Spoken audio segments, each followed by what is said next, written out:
Anybody who's got a pickleball machine or practices a lot knows that it is painful to bend over and pick it up, so I created this contraption that you can see quickly and easily picks up the balls. You can easily hold over 50, 60 balls in this bag with this kind of setup. So what I did is I got a PVC pipe fitting. Here I'm using my calipers at about 13.3 millimeters. It's better if you lock your calipers. Mine slide a little bit, but all I'm doing is kind of scoring from the top. So you can see this is actually a coupler piece. The good thing about it is this is for 3-inch pipe. If you're using a coupler, it makes it a little bit bigger around. This gives room for the zip ties. So speaking of zip ties, what we're doing right here is just following that line around and about every 3/4 of an inch drilling a hole. Not a super difficult process. Here I'm putting in zip ties, one in each hole. You can see kind of the fat part of it bends over the outside lip and then wraps around on the inside. That way the fat part's on the inside. Again, since this is a coupler and not just a 3-inch opening, it gives a little bit of extra space for those the fat part on the zip tie to actually fit in there cleanly. So I'm cinching all of these down. You can see it's kind of mesmerizing there once you've got them all in. So I grab a pickleball and I determine I want to cut it about, I don't know, a 1/4 inch past halfway, right?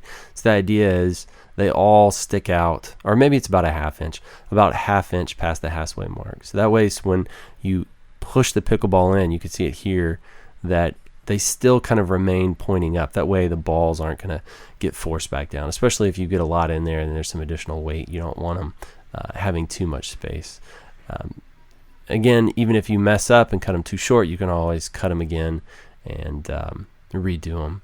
Here what I'm doing is I've just kind of cut another piece of PVC pipe. This is about 1.5 inches. No, this is about 1 inch. And so what I'm doing is I'm heating it with my heat gun so that I can bend it. If you've never done it, you can easily heat PVC and then just kind of bend it to any shape. But here you can see it kind of kinked a little bit, so I got my pliers to kind of square it back out a little bit, give it a little bit more rigidity. And I'm also cheating by using compressed air to cool it off because I don't feel like waiting around for it. And the measurement I use on there is just kind of roughly what feels comfortable in my hand, as well as the height on this thing. I just held it kind of like it's a cane, and whatever was comfortable for me to have my hand down, that's where I stopped it. So you can see I'm heating the opposite end and I'm flattening out a little bit. That way, because I want kind of a flat surface mating with that pipe there. Now I'm moving on to the bag portion. Again, I'm moving at lightning speed. So this is an old canvas drop cloth that I had in the garage from painting. And I'm just kind of roughly putting in the catching end. I don't know what else to call it. And then I was just sort of roughly drawing the shape. You can see how that's kind of a funnel shaped bag, right? I want it small at the bottom and bigger as it goes up. That'll be kind of easier for dumping, and it'll, allow to hold a lot more up towards the top. So I'm just cutting that out. And again, you see I'm not measuring any of this stuff because you can be very fast and loose on this. Again, the measuring part, now that I put the handle portion on there, I realized it had it way too long. I'm adjusting my podcast, as any good person does when they're working. You gotta keep your brain busy as well. And so I'm just readjusting the pattern and then just cutting a little bit off and just reevaluating, just double checking one more time. And now it's time for me to sew it back up. I don't have a sewing machine, so I use Unwaxed dental floss. I like this stuff because it's cheap and it's really tough. So when I'm doing something utilitarian, it works great. Here I'm just doing whip stitches, just going through. Every so often I'll knot them up and then just keep going and keep going and keep going. This takes me a little while. This is probably the longest part of the process. And it doesn't matter how ugly it ends up looking on these stitches. They're just really needing to be strong. That's all you really are shooting for here, because I flip it inside out and now my seam is on the inside and it looks better. Again, you can use any material for this.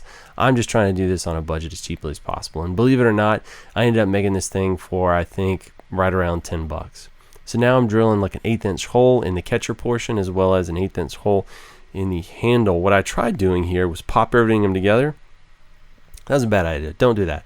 I ended up switching to just using a small bolt and washer combo, which I did off camera because I had to get an extra set of hands, and so I forgot to actually hit record and all that good stuff. But here I'm using gaffer tape. You could use duct tape or anything else. What I'm doing is I'm creating kind of like a little barrier, a little dam, a little divot, if you will, because I'm going to use hose clamps. And so I want something for them to nestle in, as well as this gaffer's tape will actually give it kind of friction to grip onto the pipe so it just doesn't slip up and down.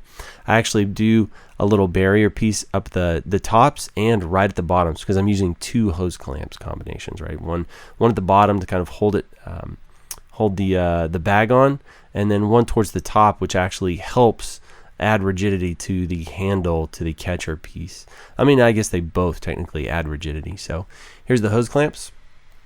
It was the very largest ones they had at Lowe's, 2 of those jokers, and you end up with just a little bit of spare. And so I just kind of screw it down nice and tight on the bottom. Again, remember there's those on the opposite ends of the handle and the catcher piece, there's those little gaffer tape dams in there that are holding those guys in there. So I just kind of go back and forth until these jokers are nice and tight, really snug. I never want this thing to come off, but if for whatever reason, if the bag gets torn up, if I get a big hole in it, I can always just unscrew these, pull it off, fix it, and put it all back together. It goes really quick. Again, this is not rocket science, so I'm just thinking, how am I going to fix the handle here? And I can actually put a zip tie or some fastener right there at the crook.